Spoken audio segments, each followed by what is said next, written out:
Hey everyone, and welcome back. In this video, I'm going to show you guys how you can implement Stripe subscriptions into your Next.js app so that you can start accepting payments from your users. Users will be able to select a plan that they want to use and be redirected to the Stripe payment portal where they can input their payment information. We'll go through the whole flow of checkout to handling webhooks and managing subscriptions as well. So with that being said, let's get right into setting things up. So first things first, the main focus of this video is going to be on integrating Stripe. I already have the user sign up and authentication flow set up. You can follow along with what I have built already.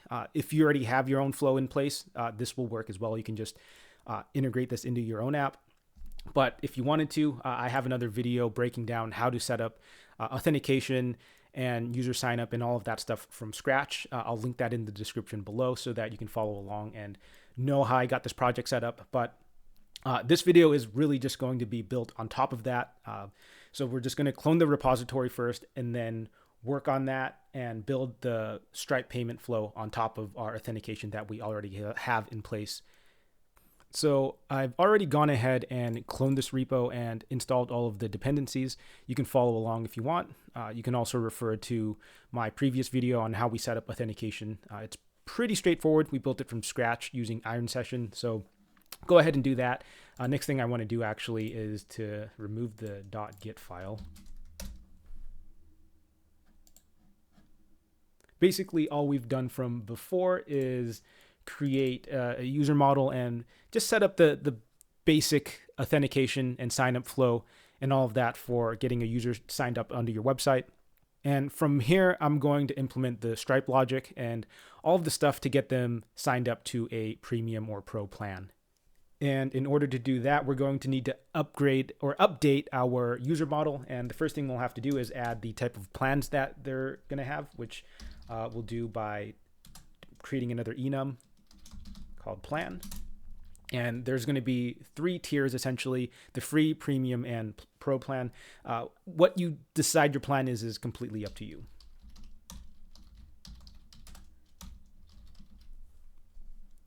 Then we'll go and update that in our user model.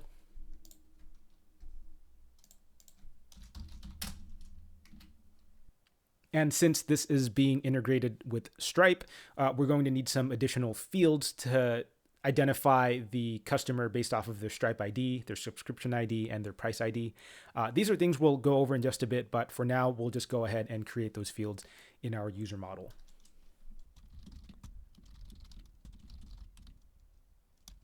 And we'll also add a current period end to show when the subscription cycle is going to end for this for their particular plan. And since not everyone will be on a plan, we'll have to make sure that we indicate that in Prisma. So these fields could potentially be null is what we're saying here.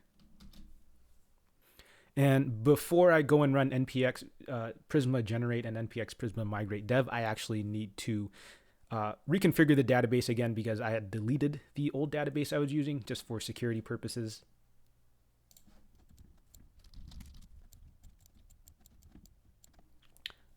We'll need to go ahead and create a new env file.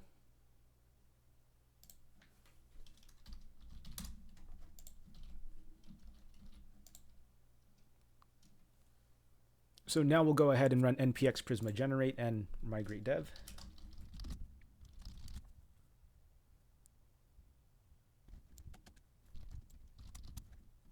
All right, so now that we've updated the user model, we're going to need to get Stripe set up. Go ahead and register for a Stripe account if you haven't done that already. I've already done that and have an account registered. But if you haven't, you can just go to dashboard.stripe.com/signup and then just go through the sign up process and get into the test dashboard where we'll be testing our Stripe account in their sandbox or test environment. We're going to need a couple pieces of information from this page, that being the publishable key and the secret key. So since we're already in our .env file, go ahead and get that opened up again. Then we'll go and add our publishable key.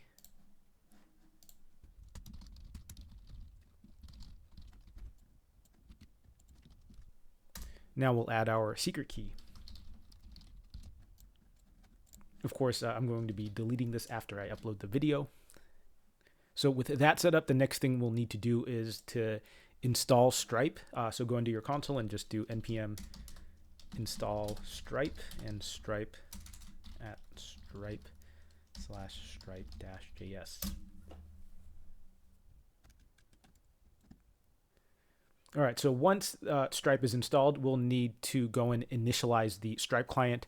So we'll just go into the lib folder and add a stripe.ts file.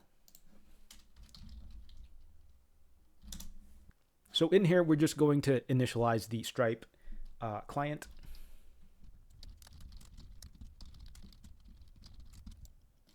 And we're going to assert that it is not null.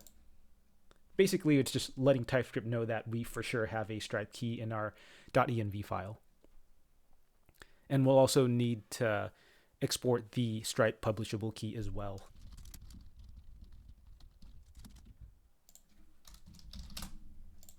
So with that set up, let's go back into our Stripe console and actually just set up the products that we want to use. And to set up a subscription, you just go into your product catalog and just create a new product. We'll just call this premium subscription. You could write whatever description you want and charge whatever amount you want for this. Let's start with $10. And we'll do it, have a monthly billing cycle.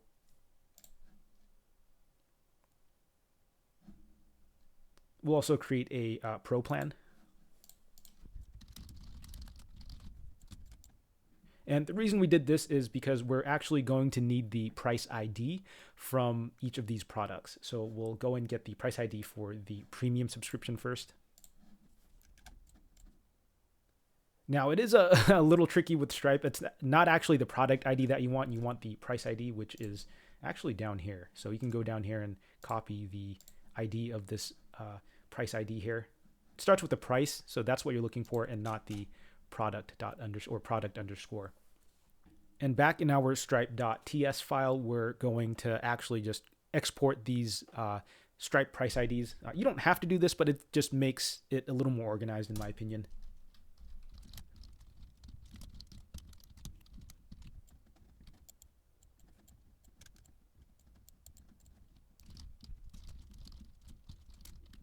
All right, cool. So with Stripe initialized, we'll go ahead and actually build out the card component or the pricing page for our app.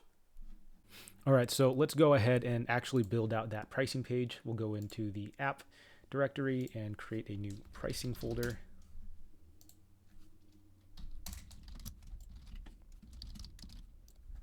And I'm just going to go and copy and paste over these pricing tiers that we're going to implement.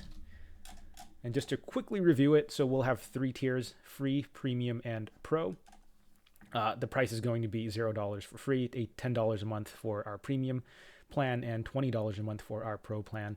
It's going to have a price ID. The free one's going to be null because we don't have a Stripe product for it essentially, so it's going to be null, whereas with premium and pro, it'll be called premium and pro. And remember, in here, we're going to have premium and pro to reference it to, so that's why we can just keep it as a string right here. It'll have just the features and the button text as well. And we'll go ahead and path these into our pricing cards in just a second here. So I'll go ahead and collapse that. And within our pricing page, we are going to use a little bit of the authentication logic that we had set up. So all we're going to do is just check the session and check if the user is signed in or not.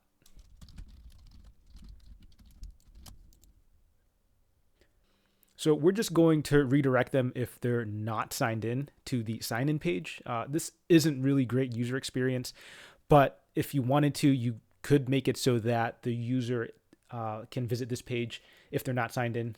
But if they click on any of the pricing plans, if they're not signed in, it'll redirect them to the sign-in page. All I'm doing is just redirecting them at the top level here.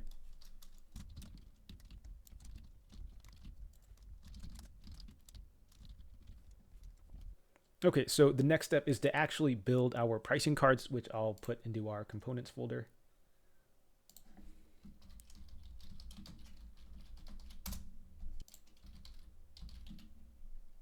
For now, we'll just have it accept our tiers. And I'm just going to go ahead and copy and paste these cards that I've created.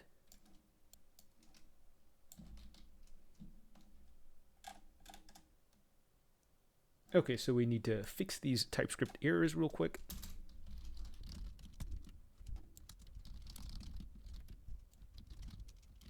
Now we'll need to create a handle subscribe function to hit our API endpoint to get the checkout flow started for our Stripe subscription.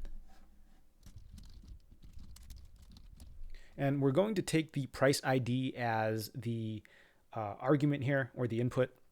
Basically, we'll let the backend know which plan that they're wanting to subscribe to, and that's going to be the price ID.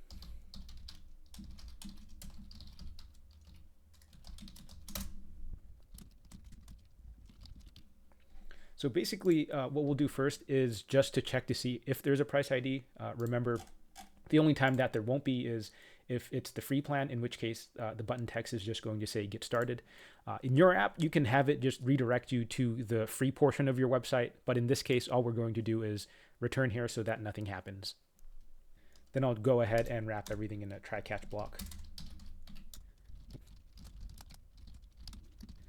And the endpoint we'll be hitting is API/Stripe/checkout.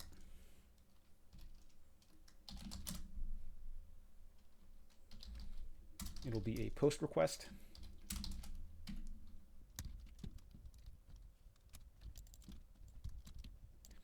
And from here, we're actually going to be getting a URL from the response, and we'll go ahead and redirect the user to that URL, which is the portal that we're going to be directing them to. And if this URL exists, we'll just go ahead and redirect them. Otherwise, we're going to throw an error saying that we never got the URL.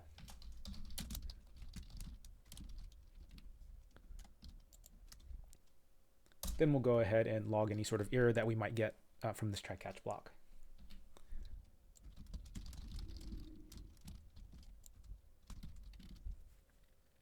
Then we'll hook up this subscribe function to our button here.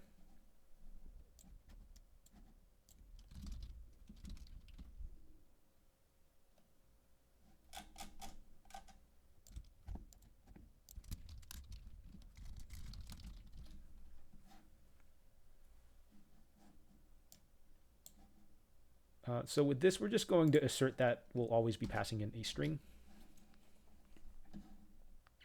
Okay, cool. So it looks like our pricing page should be set up now. Let's go ahead and run dev and take a look at it before we proceed with building the API route.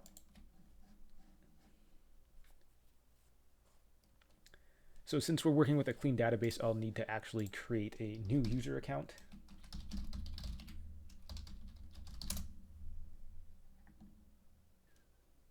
Okay, and it looks like I'm running into a bit of an error here.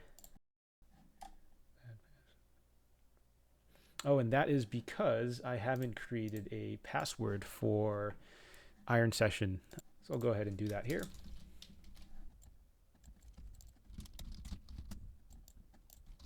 Right, so we actually need to import this still, right?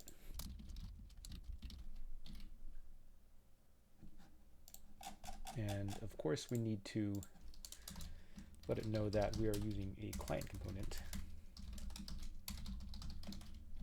And that should fix it. All right, there you go. So we have the front end built. We just need to build the API endpoint now. All right, cool. So let's go and build our endpoint. So we'll go into our folder here, and in our API routes, we'll just create a Stripe folder. And inside Stripe, we'll create a checkout folder.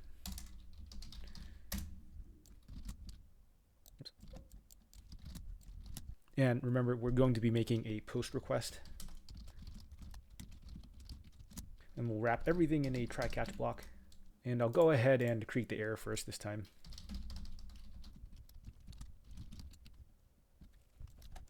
Okay, so first thing we'll do is actually just to get the session and to verify that the user is actually logged in. We only want logged in users to be able to hit this API endpoint.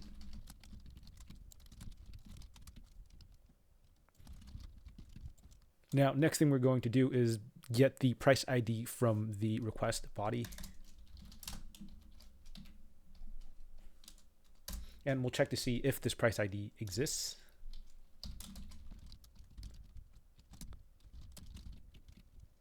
And actually what we also want to do is check to see if this price ID actually exists inside of our price IDs that we've defined over here. So what we want to do is actually compare the two as well. So make sure that they're not just sending some random price ID to us. Now we'll need to find the user from the database. So after we've found the user from the database and have confirmed that this is a valid price ID, we're going to need to create a Stripe customer ID for this user.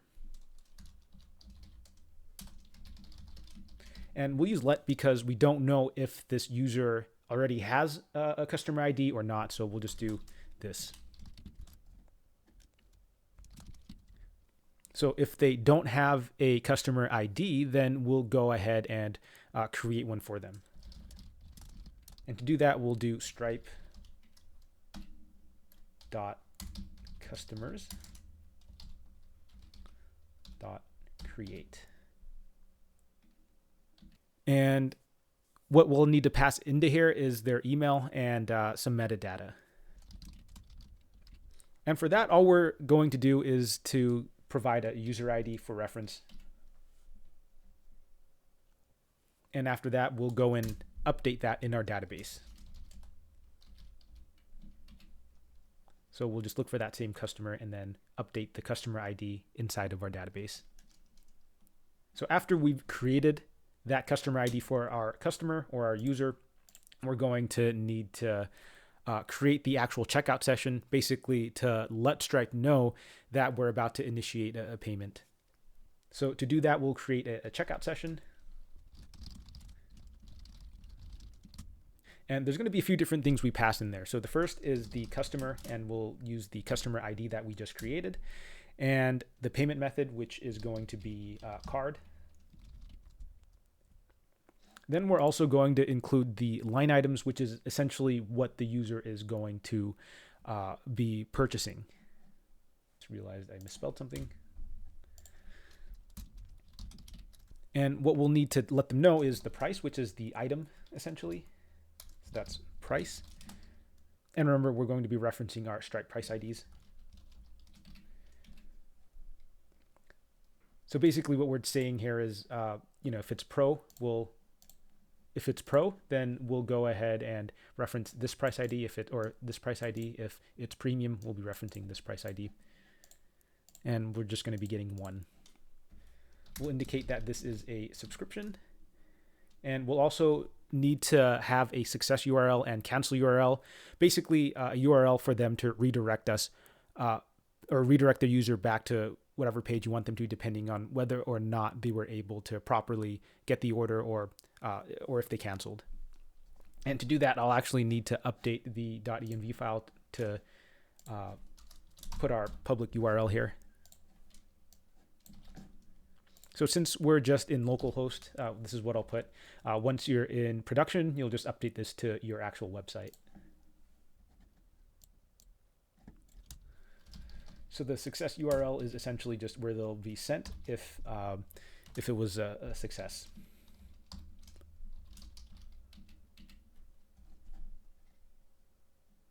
And we'll just send them to the dashboard, actually.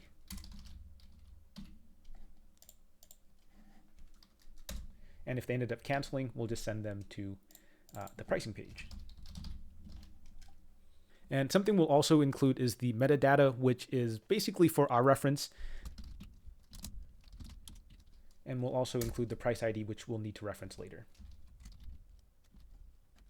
And remember, we're going to be sending the user to, or redirecting the user to a different URL, so we'll actually need to send that to the front end.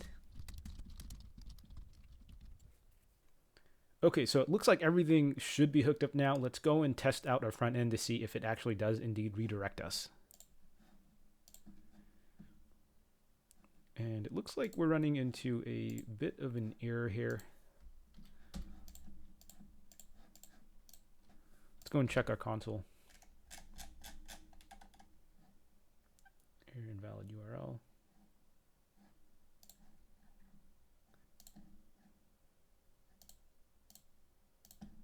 Oh, okay. So it looks like we have the wrong variable name here.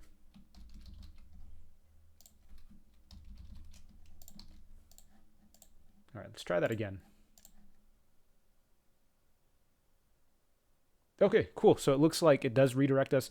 Right now, if we punch in this payment information, it likely will accept it for the user. The only issue is we won't have any way to be able to confirm it on our end because we don't have any webhook set up. So that's what we'll do next. We're going to go and build the webhook so that when this user payment is being processed or after it's been processed, we'll be able to receive this webhook and update them inside of our database.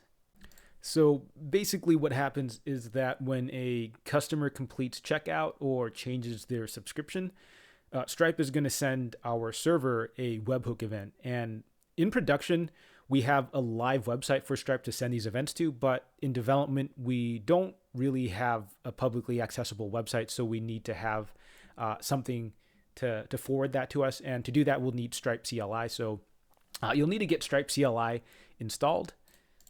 I already have Stripe CLI installed, so you'll need to go ahead and do that on your own. But fortunately, they have very straightforward documentation for that.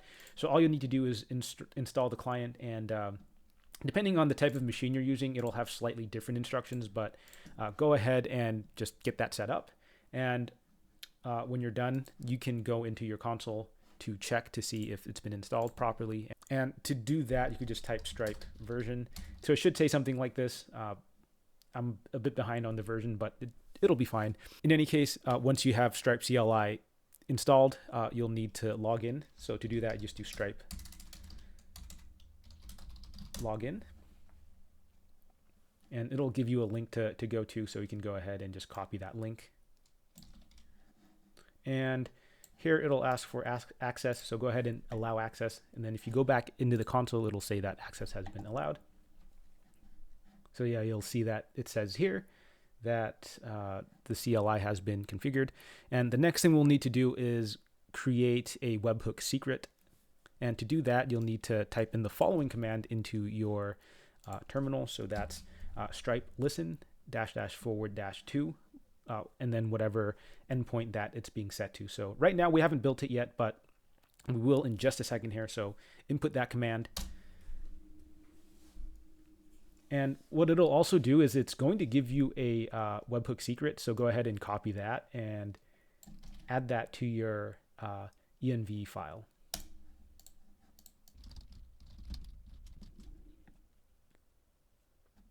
So this webhook secret is essentially there just to make sure that it's actually Stripe that is hitting our API endpoint and not just some random person or anyone trying to do something malicious. So basically, it's just to ensure that it really is Stripe that is hitting this endpoint. And so we'll go ahead and create this webhook API endpoint. And we'll just call it stripe/webhook. And we'll create a route.ts.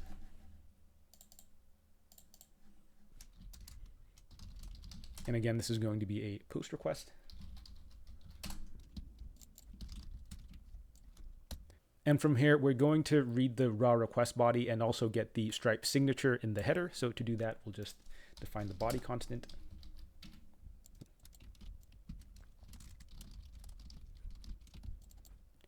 Then after getting the body and the signature, we're going to need to verify this information by using a construct event method that is provided by Stripe. This is essentially to ensure that the webhook event is actually coming from Stripe. We'll first go ahead and declare an event. And that is a Stripe event. And again, what we're going to do is we're going to use the construct event method. And we're going to be passing in 3 arguments here. We're going to be passing in the raw body, the signature, and the webhook secret. And we'll actually need to define that webhook secret here. Okay, so we're just going to also assert that this signature does indeed exist. And same with this webhook secret. Basically, what's going on in here is that in this construct event method, they're just going to compare the signatures to make sure that they match. If it does match, then we'll have a verified event object. If not, then we'll end up throwing an error, which we're going to catch in this try catch block. And we'll use a slightly more descriptive message here.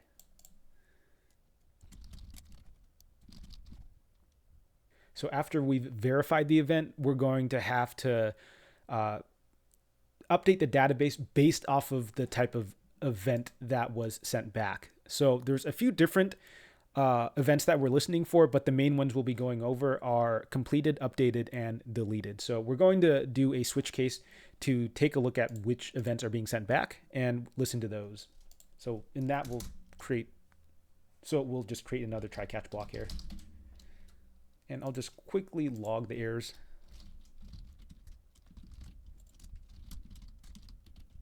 So we're just going to be using some switch statements here. And we'll look at the event type. And the first case we'll look at is the completed case. This event will typically be fired when a checkout session is complete. So essentially when a customer goes through the payment flow and confirms their payment for a subscription, this basically means that the first payment was received. So from here, we'll go ahead and extract the session from the event and then the metadata as well.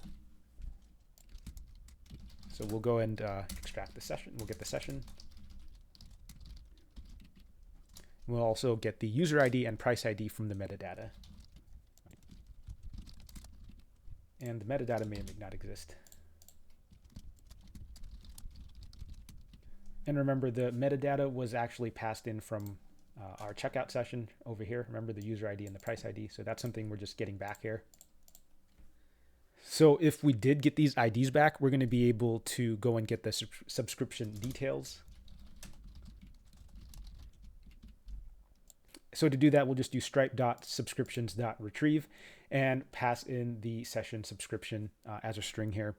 So basically this will give us a subscription object, and their documentation does a pretty good job of defining what this subscription object is going to look like. But we're really only looking for a few things. One, the ID, and also the price ID here.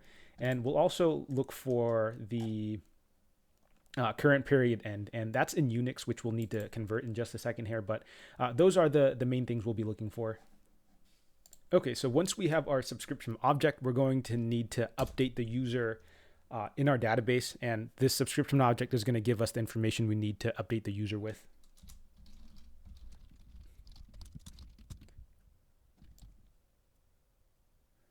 And we're not going to need to update the customer ID. That is going to stay the same. But what we are going to add is the Stripe current period end. And remember, we're going to have to convert it because it is in Unix. And to access that, it's actually in the subscription.items.data. Basically what this does is, since it's in seconds, we just convert it to milliseconds and then convert that into an actual date object.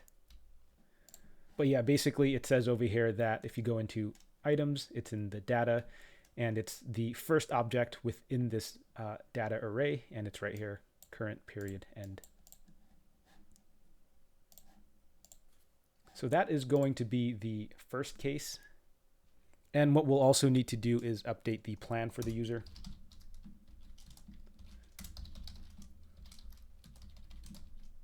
So all we're doing is checking to see if it's the premium plan or not. If it's premium plan, then we'll just set it to premium. Otherwise, it's actually pro.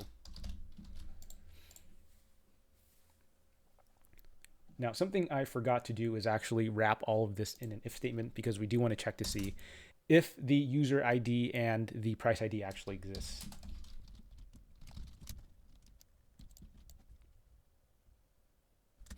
Cool, and now we're ready for the next case. Cool. Now the next case that we're going to look at is if the subscription has been updated. So this is fired when a subscription changes after it's been created. This includes when a customer upgrades or downgrades a plan, or when the billing cycle renews. And we'll go ahead and get the subscription object from the event. And we'll also get the customer ID from the subscription so that we can find the user that we're looking for. Then we'll need to look for that user in the database based off of that customer ID. So if this user exists, we're going to update them inside of our database.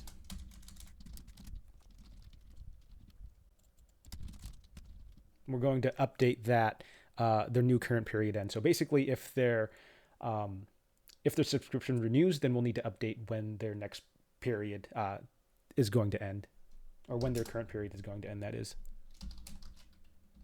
And we're getting a bit of an error. Looks like we probably just we're missing a curly brace most likely, and yep, that'll fix it. Okay, then we also need to update the plan as well. So basically, to update the plan, we're going to check to see if the subscription status is still active. And to do that, we'll just do subscription.status. And we're going to check to see if it is still active.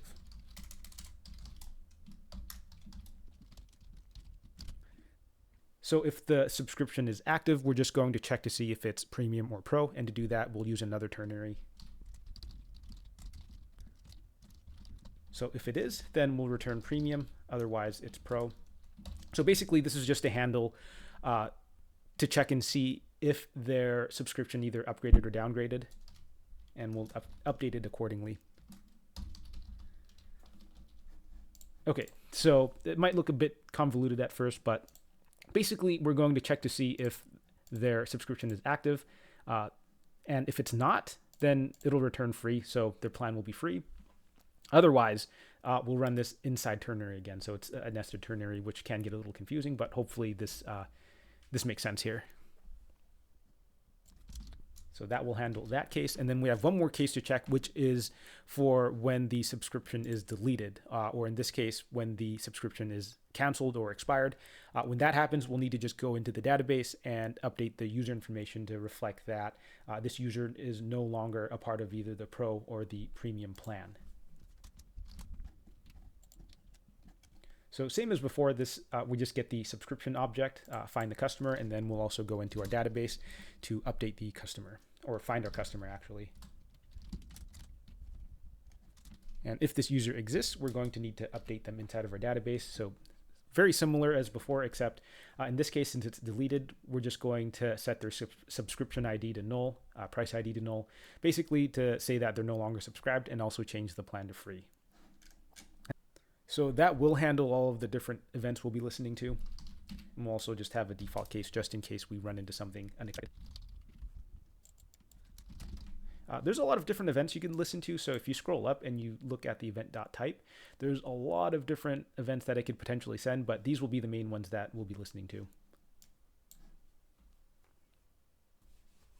Cool. So with this webhook setup, we should be able to listen to when an event is triggered and be able to update the user inside of our database. We don't have anything in our UI to reflect this just yet, so we'll go ahead and add that to our user dashboard to show the user's status, or rather the plan that they're on. All right, so now I'm going to update the UI real quick inside of the dashboard to show what plan the user is on. And I already have some code copy and pasted here, so it's pretty basic, but I'll just quickly go over that with you guys. So what it's doing here is it's just going to show the subscription information and the plan that they're on. And it'll also, depending on if they're on the free or pro plan, it'll also show the date in which their membership expires. And to do that, I'll also need to import this format date function.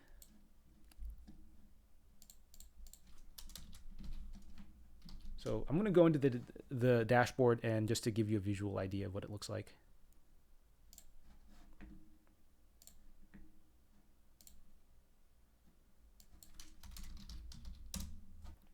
So it looks like we're still on the free plan, which totally makes sense. We haven't done anything yet. But what I'm going to do is actually just add a little more styling here. Cool. All right, so let's go ahead and actually test this out. We'll go ahead and upgrade to the premium plan.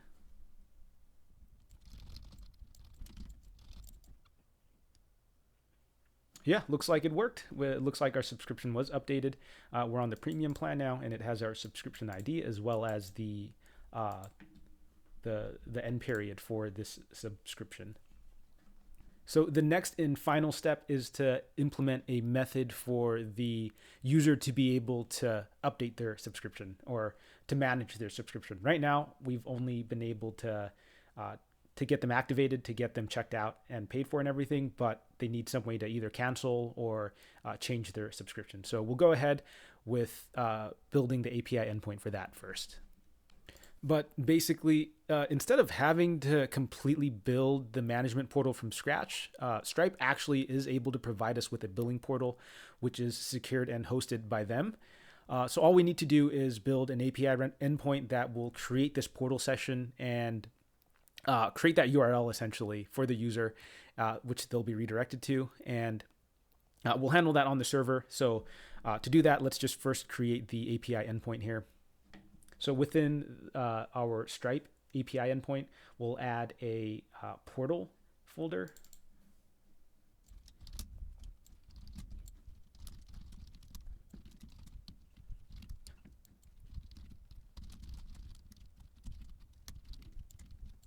All right, cool. And much like before, we're just going to get the user session and make sure that only our logged in users are hitting this endpoint.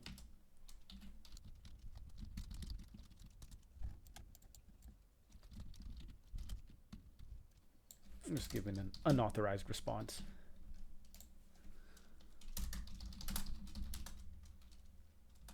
We'll go ahead and find that user in our database.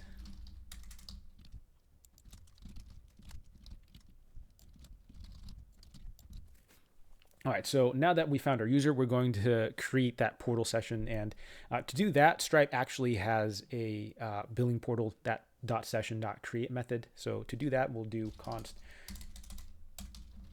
portal session equals await.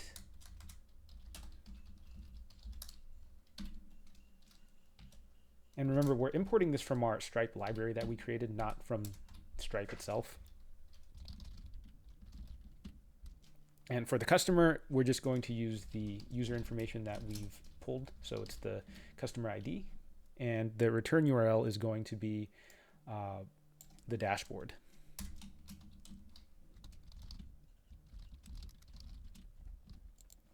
Basically, when the customer or the user clicks back, it'll take them back to the dashboard. And all we have to do now is just return the URL in our next response.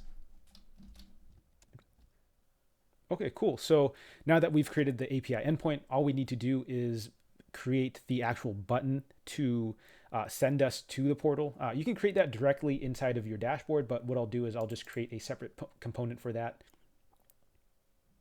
And I'll go ahead and just name it Manage Subscription Button.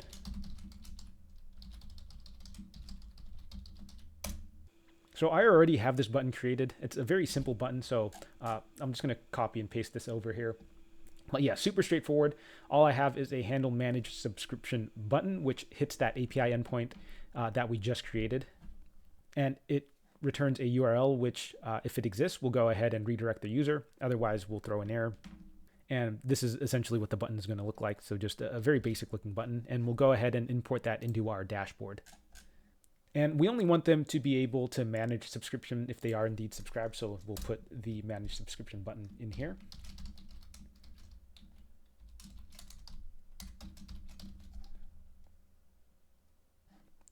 Okay, so now let's go ahead and test this out on our client and see if it works. All right, so we just click manage subscription and run into a bit of an issue. And I think I know the reason why, and that's because we have not set up our customer portal. So to do that, you're going to need to go to Stripe, or you're going to need to go here, which is dashboard.stripe.com/test/settings/billing/portal. And we need to actually activate this test link. Otherwise, it's not going to redirect us anywhere. So you'll need to do that. And something else I wanted to touch on real quick since we're in here, you're going to be able to change essentially what the user is able to manage in here. So for example, you can show the invoice history. You can opt to not show it. Something else you could also do is handle how subscriptions are managed essentially if they're able to switch plans. So if they're going from the pro to premium plan, you could allow them to do that. So yeah, you could add these products here. But I'm just going to leave it blank for now. You can go ahead and play with this however you like. Basically, this gives you a lot of control over what the user is able to do when they're inside of this portal. But all I'm really doing right now is I'm just activating this so that we can actually click into this link. But let's give it a try now and see if it works. And it looks like we're running into the same issue here. But it looks like I was able to figure out what happened here. It looks like I had misnamed this folder. It should be portal.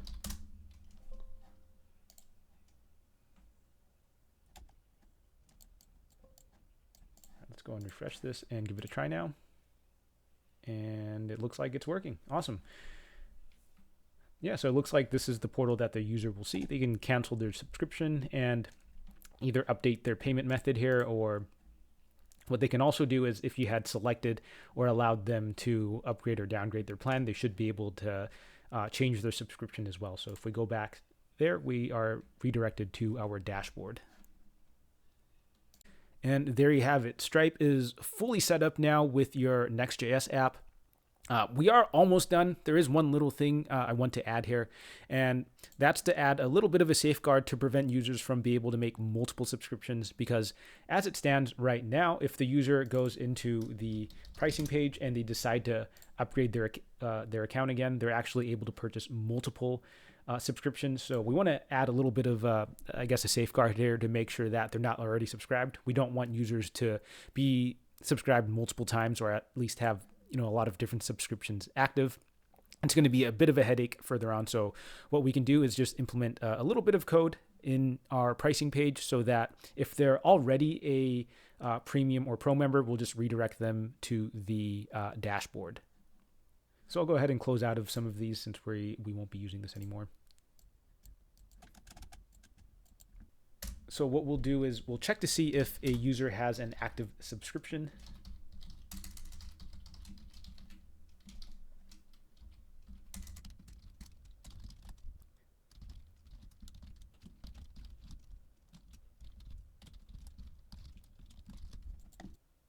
So basically what we're checking here is to see if a user has a pro or free plan.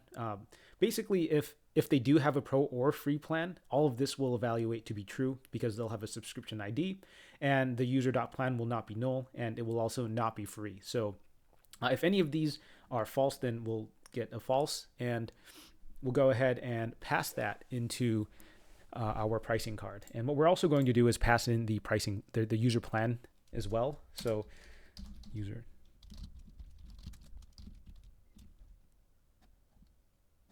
And we'll need to update this.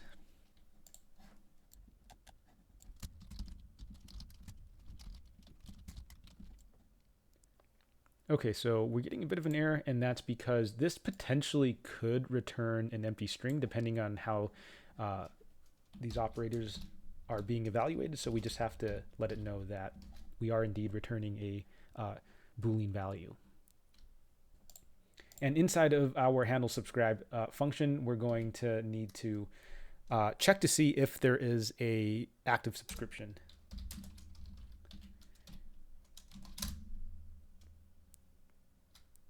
If there is, we're going to throw an alert just to let them know you have an active. Please cancel it before. We're not going to say that. We're going to write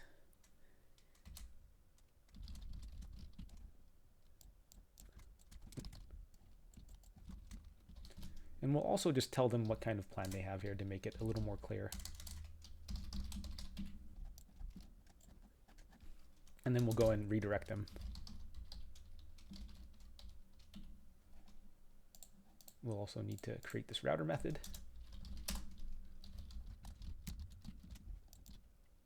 All right, cool. Let's take a look at it. So this user is already, they already have the premium plan. So if they want to upgrade the plan, it'll say you already have an active premium subscription. Please visit your dashboard, and then it'll redirect us. Awesome. And there you have it. Stripe subscriptions are fully integrated into your Next.js app. And real quick, I'll just go ahead and create a premium page. That way you'll know how to protect some of your premium content. So I'll just go ahead and create a premium page. And this is very straightforward code. What I'll go ahead and do, I'll just copy and paste some code over. Basically, with this page, all we're going to do is get the session to see if the user's logged in or not. If they're not, we'll redirect them to the sign-in page, and then we'll go ahead and find the user based off of their user ID. This is pretty similar to our role-based access, except in this scenario, instead of checking to see if we're instead of checking to see the role, we're just checking to see what their plan is. And basically what we're checking to see is if this is a premium or a pro user. If they are, then they'll be able to access this page. Otherwise, they'll be redirected to the pricing plan. So if they're a free user, then they will be redirected to the pricing page. So let's go ahead and test that out. And there you have it, Stripe fully integrated. Also, premium content or pro content being blocked or protected depending on the user's subscription plan. But I hope you guys found that helpful. If you did, please like and subscribe. Thank you.